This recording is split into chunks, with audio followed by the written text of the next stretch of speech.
Hello everyone, মানে ইউটিউবারের নতুন একটি ব্লগে তোমাদের সবাইকে ওয়েলকাম অ্যান্ড গুড মর্নিং। আমি বলছি না, গোপুরা বলছে।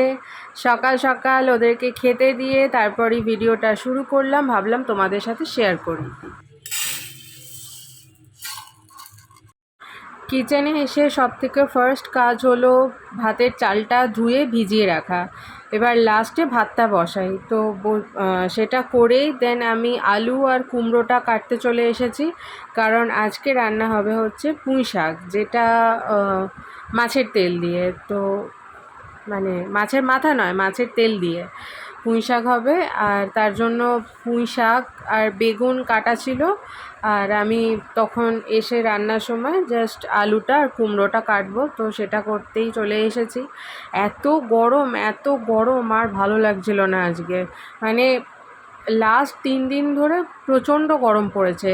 বেডরুমে যা টেম্পারেচার থাকে, কিচেনে ঢুকলে টেম্পারেচার মানে তার ডাবল হয়ে যায়।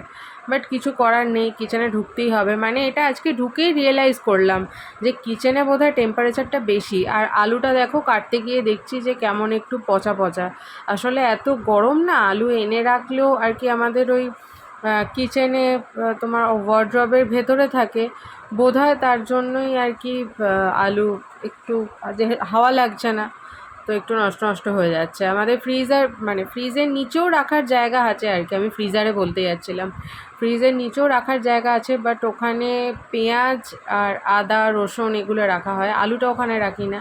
এই যে কাটতে গিয়ে দেখছি যে বেশ অনেকটা জায়গা এরকম নষ্ট মতো হয়ে গেছে। তো যাই হোক, ওটা কেটে বাদ দিয়ে আবার তারপরে কাটাকাটি শুরু করলাম। আর হ্যাঁ, যেটা বলছিলাম যে আজকে এত গরম, তার মধ্যে ওয়েদারটা সকাল থেকে ক্লাউডি ছিল, বাট একটু যেই বেলা হচ্ছে, মানে ওই ধরো তোমার 11:30 12টা এরকম, না 12:45 নাগাদ কী রোদ উঠলো, ওরে বাবা! এমনি গরম লাগছিলো, আবার রোদ উঠেছে। আবার তো বাপি ফোন করেছিল, তো করতে বললো যে নাকি বৃষ্টিও পড়েছে একটু একটু 2-1 ফোঁটা। তা আমি যেহেতু রুমে ছিলাম, আমি বুঝতে পারিনি, মানে ঘরে ছিলাম, তো আমি বুঝতে পারিনি তার জন্য যে বৃষ্টি হচ্ছে কি কিছু। তো এই আর কি। তো রান্না আজকে সেরকম কিছু হবে না, মাছের তরকারি হবে, পুঁই শাক হবে আর চাটনি আছে, আর ভাত তো হবেই, সেটা ছেড়ে দাও। ভাতটা পরে বসাবো, পরে বলতে আর কি আমি ওই একটা কাজ করতে করতে যখন দেখি যে এটা এবার তরকারিটা চাপা দিয়ে রাখতে হবে, তো সেই সময় আমি ভাতটা বসিয়ে দিই। তাহলে কি, আর একটা কাজ করতে করতে যেহেতু চালটা ভিজিয়ে রাখি, তো ভাতটাও মোটামুটি কমপ্লিট হয়ে যায়, তো বেশিক্ষণ আর ভাতটার জন্য ওয়েট করতে হয় না। আর আজকে আমি যাব হচ্ছে ও বাড়িতে, মানে মায়ের কাছে আর কি। আমার যেহেতু ভোট ওখানেই হয়, আমার অ্যাড্রেসটা এখনও চেঞ্জ হয়নি, তো তার জন্য ওখানেই ভোট দিতে যাব। সেই সুযোগে থাকাও হয়ে যাবে ওখানে 2-1 দিন। তো জানি না যাচ্ছি তো আজকে, বাট কালকেই মানে ভোট দিয়েই সেদিনই চলে আসবো কি না সেটা বলতে পারছি না, তো দেখা যাবে। হ্যাঁ, স্যান্ডি বলছে না থাকবি না, চলে আসবি কিন্তু। আর যাই হোক, আমি ওখানে থাকলে ও অনেকটা একা ফিল করে, বিশেষ করে সারা দিনটা তো যা হোক তা হোক করে কেটে যায়। ইভিনিং থেকে মানে সকালবেলাটা ও দোকানে যায়, ওর অতটা একা লাগে না। সকালবেলাটা খুব একটা ও আমি একসাথে থাকিও না। এবার সন্ধেবেলা মানে দুপুরবেলাটা থেকে আর কি, দুপুরবেলাটা এসে থেকে ওই যে আমরা দুজনে একসঙ্গে থাকি, তারপর সন্ধেবেলা ও বেরিয়ে যায়, তার আধ ঘন্টা পরে আমি যাচ্ছি, তো এইভাবে একসাথেই থাকি। আর আমরা যেহেতু লেট নাইট ঘুমোই, তো ও লেট নাইট ঘুমায়, আমিও লেট নাইট ঘুমোই। একা থাকলে এটা একটা ভীষণ মানে বোর ফিল হয়, তো ওর জন্যেই আর কি ও বলছে যে হ্যাঁ তুই থাকবি না, রাত্রেবেলাটা তোকে সব থেকে বেশি মিস করব, যে রাত্রে তুই থাকলে আমরা একসাথে কত মুভি দেখি, মানে সিরিজ দেখি আর কি কোনো কোনো দিন, বা কোনো কোনো দিন এটাও হয় যে আমরা কিছু আর কি কার্টুন দেখলাম। আর তারপরে তো অনেক কিছু দেখি, মুভি সিরিজ কার্টুন, খেলাও দেখি কোনো দিন ও দেখলে। আবার এরকমও হয় যে ও সিরিজ চালিয়েছে, আমি দেখছি না, আমি বলি তুই চালা, আমি শুধু শুনছি, এরকম। কোনো কোনো দিন শুধু গল্প করেই কাটিয়ে দিই। মানে ওয়াইটির কাজ থাকে, তো এই সমস্ত কিছু আর কি করতে গেলে ওয়াইটি মানে ইউটিউব। আমি এতটা শর্ট করে বললাম, তো তো ভিডিওর কাজ থাকে, তো এগুলো সব করতে করতে টাইম কেটে যায়। তার মধ্যে দুজনের অনেক অনেক গল্প থাকে, তো ও আর কি বোর ফিল করবে, তার জন্য বলছে। তো যাই হোক, চলেই আসবো। যেহেতু ভোট দেওয়ার জন্য সকালবেলা আমি যেতে পারবো না এখান থেকে, গাড়ি টাড়ি সব বন্ধ থাকবে, তো তাই আগের দিনই যাচ্ছি। আগের দিন তাও আমি বিকাল বিকাল করেই যাচ্ছি। সন্ধেবেলা আগেরবারে যেমন সন্ধেবেলা গিয়েছিলাম, তো এবারে বাপি বলছে সন্ধেবেলা রাস্তাঘাট মানে কীরকম কী থাকবে না থাকবে, তুই একা আসবি, চলে আয়। ও দিতে যেত, ও বলছিল যে আমি তাহলে অটোতে তুলে দিয়ে আসবো। হ্যাঁ, দরকার নেই, আমি আলো থাকতে থাকতে চলে যাব, তাড়াতাড়ি চলে যাব। আর তোমাদের সাথে গল্প করতে করতে দেখো কতটাও কাজ এগিয়ে গেছে, কাজগুলো কমপ্লিট করতে হবে। যদিও গরমের মধ্যে যখন কাজটা করছিলাম তখন মনে হচ্ছিল যে পাশে আমার আগ্নেয়গিরি আছে। যখন চিমনিটা আর কি চালাচ্ছি, তখন জাস্ট একটু মানে রিল্যাক্স ফিল হচ্ছিল, কারণ যে রান্না করলে যে গ্যাসের তাপটা, আগুনের তাপটা, সেটা একটু বেরিয়ে যাচ্ছিলো। বাট যখন আমি রান্না করছি না, তখন শুধু শুধু চিমনি চালিয়ে কী করব। তো এরকমভাবেই আর কি কাজ হচ্ছিলো।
আর যেহেতু আমি থাকবো হচ্ছে মায়ের বাড়িতে, তো ওখানে তো মানে ফোনের যেটুকু ইন্টারনেট সেটাই আছে, রাউটারের ব্যবস্থা নেই। আমার ভিডিও হয়তো দু একদিন আপলোড নাও হতে পারে, তো তার জন্য তোমরা কেউ ভেবো না যে আমি ভিডিও আপলোড করতে ভুলে গেছি, ছুটি কাটাচ্ছি, ভিডিওর দিকে আমার মন নেই, সেরকম কিচ্ছু না। ভিডিও আমি সব করেই রাখবো, জাস্ট আপলোডটা করতে পারবো না, এখানে এসে দেন আবার আপলোড করব। প্রত্যেক দিনেরই ভিডিও আমি ওখানে থেকে শ্যুট করে রাখবো, কী করছি, কী খাচ্ছি না খাচ্ছি, তো সেগুলো সব করে রাখবো। তো ওটাই আর কি একটু প্রবলেম হয়ে যাবে, যে তোমাদের সাথে সঙ্গে সঙ্গে সব কিছু শেয়ার করতে পারবো না, যেটা এখানে থাকলে হয়ে যায়। তো তার জন্য এই ভিডিওটাও ইভেন আমি দুপুরবেলা যখন করছি, দেখলেই বুঝতে পারবে, তখনই আমি শিডিউল করে রেখে দিচ্ছি, যাতে অ্যাটলিস্ট আর একটা দিন ভিডিও আমার পোস্ট করা থাকলো, তো সেটা নিয়ে আর কোনো চিন্তা থাকলো না। তোমরা একটু ম্যানেজ করে নিও, কী আর বলবো, তোমরাও তো ফ্যামিলি, বুঝবে যে কি হয় না হয়।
অ্যান্ড ফাইনালি আমার পুঁই শাকের চচ্চড়ি ইজ রেডি। তার লুকটা দেখো এরকম হয়েছে, খেতে দারুণ হয়েছিল, টেস্টি টেস্টি হয়েছিল খেতে। আর আমি স্যান্ডিকে বলেছিলাম যে অনেক দিন মিষ্টি দই খাইনি, খাবো, তার জন্য ও আজকে মিষ্টি দই নিয়ে এসছে। এদিকটা যেটা দেখছো সেটা আমি একটু খেয়েছি, ও বেশিটা খেয়েছে। আর এই যে মাটাটা, উফ কী যে ভালো লাগে কি বলবো, আর দারুণ লাগে এটা, সত্যি ভীষণ ভালো লাগে। তোমাদের তো টেস্ট করাতে পারলাম না, তোমরা দেখেই মন ভরাও। হাই, দুপুরবেলা খাওয়া দাওয়ার পর ওদিকে স্যান্ডিকে দেখা যাচ্ছে, ও খালি গায়ে খেলা দেখছে। তো দুপুরে লাঞ্চের পরে আমি রেডি হয়ে গেছি, এখন বাজে 4টে। তো যাব পার্লারে, আইব্রোটা অনেকটা হয়েছে। আর রেডি হওয়ার আরও একটা কারণ আছে, পার্লারে যাওয়ার জন্য মোটেই আমি এত সাজিনি। আমি আজকে যাব ও বাড়িতে, কারণ কালকে ভোট, তো তার জন্য ভোট দিতে যাব। আজকে নয়, কালকে যেতে পারবো না বলে আজকে চলে যাচ্ছি। বাড়ির লোক কেউ কালকে ছাড়বে না, তো বেরোতে দেবে না, তার জন্য আজকেই চলে যাব, সন্ধে সন্ধে করে চলে যাব। তো তার জন্য একটু খুশি খুশি আছি। এবার এখন যাব পার্লারে। আর আজকে লাঞ্চে ছিল হচ্ছে ভাত, পুঁই শাক, যেটা মাছের তেল দিয়ে হয়েছিল, আমি করেছিলাম, খুব ভালো হয়েছিল। আর হচ্ছে মাছের তরকারি আর চাটনি, ব্যাস আর কিছু না। তো এই খেয়েই আজকে পেট ভরাতে হয়েছে, যদিও রান্নাগুলো সবকটাই খুব ভালো হয়েছিল। আর এবারে তাহলে চলো যাই, বাইরে খুব গরম, কিন্তু কিছু করার নেই, এই টাইমটাই আমাকে বেছে নিতে হয়েছে, পার্লারটাও ফাঁকা থাকবে, চলো।